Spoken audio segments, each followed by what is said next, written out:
labari na zuciya shi na fito na bayyana.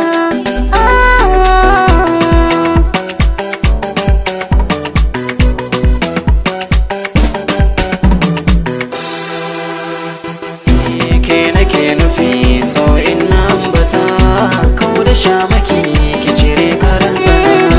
Kai nake nufi so in na ambata babu shamaki na cire karan tsana.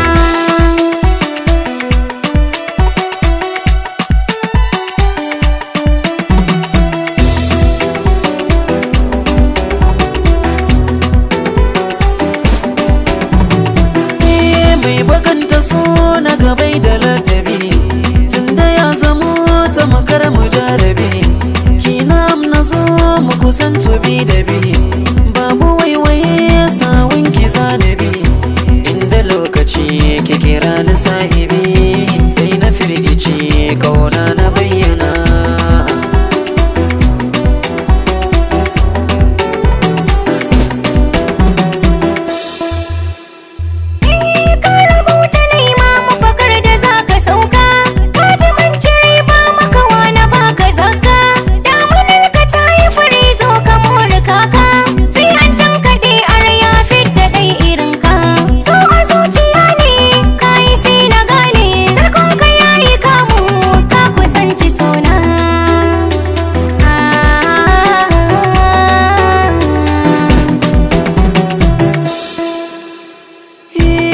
Taɓa ki lallai zai sha su magiya in koya masa zan ɗauko kulaliya dan ya san agona ki wuce sarauniya ko za ce da ni bawa ba za na barki ba ki sansani rai da jiki dukan gaba.